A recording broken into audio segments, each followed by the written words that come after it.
समाजात मुली सुरक्षित नाही का असा प्रश्न निर्माण झालेला आहे। कारण कल्याणमध्ये एक 13 वर्षाच्या मुलीची अपहरणानंतर अत्याचार करून हत्या करण्यात आली आहे आणि या प्रकरणी पोलिसांनी नराधम विशाल गवळीला अटक केली आहे। विशाल गवळीच्या या गुन्ह्यात त्याच्या बायकोनंही साथ दिल्याचं समोर आलंय।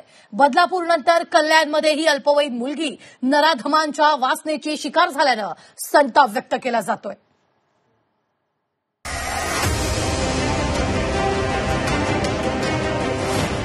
कल्याणमध्ये अल्पवयीन मुलीची अत्याचार करून हत्या।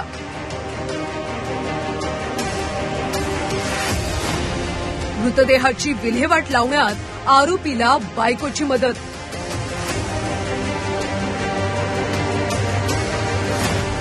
विकृत विशाल गवळीला सासूरवाडीतून अटक। कल्याणच्या बारमधल्या काउंटरवर दारू खरेदी करणारा हा व्यक्ती पहा।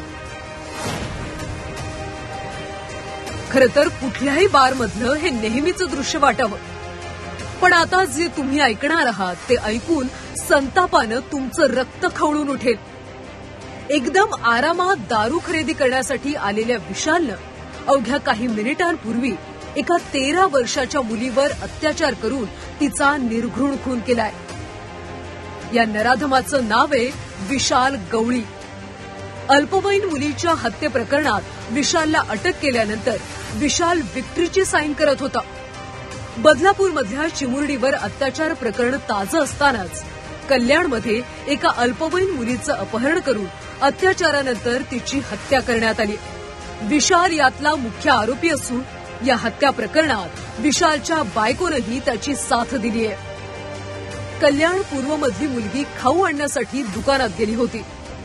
13 वर्षाच्या मुलीचं विशालनं अपहरण केलं। घरात तिच्यावर अत्याचार केले। अत्याचार केल्यानंतर तिची निर्घृण हत्या करण्यात आली। विशालनं हत्या केल्याचं कामावरून घरी आलेल्या बायकोला कळलं।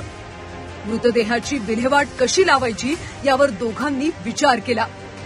विशालनं मित्राची रिक्षा बोलावली। रिक्षातून मुलीचा मृतदेह बापगावच्या स्मशानभूमीजवळ टाकला। डीसीपी साहेब आता येऊन गेले आणि त्यांना मागणी मी हीच केली आहे, साहेब त्याला एन्काउंटर किंवा फाशी आणि फास्ट ट्रॅकमध्ये त्याला झाली पाहिजे।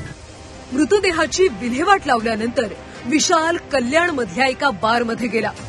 तिथं त्यानं दारू खरेदी केली। यावेळी त्याच्या चेहऱ्यावर कोणताही पश्चातापाची भावना नव्हती किंवा तो घाबरलेला सुद्धा नव्हता। तिथून त्यानं ट्रेननं थेट सासूरवाडी शेगाव गाठलं। सीसीटीव्ही फुटेजच्या नेत्याद्वारे आता मेन आरोपीचा तपास ताब्यात घेतल्यानंतर त्यामध्ये दोघं मेन आहेत आणि सीसीटीव्ही फुटेज दोघं त्यामध्ये प्रायमरी त्यामध्ये निष्पन्न होत आहेत। दोघांनाही आम्ही अटक केलेली आहे। पोलिसांनी आरोपी विशाल गवळीला अटक केली आहे। विशाल गवळीचा विकृतपणा पाहता हा माणसाच्या वेशात हैवान फिरत असल्याचं समोर आलंय। या प्रकरणी विशाल आणि त्याला मदत करणाऱ्या त्याच्या बायकोला कठोरात कठोर शिक्षा देण्याची मागणी होतीये। आतिश भोईर, झी 24 तास, कल्याण।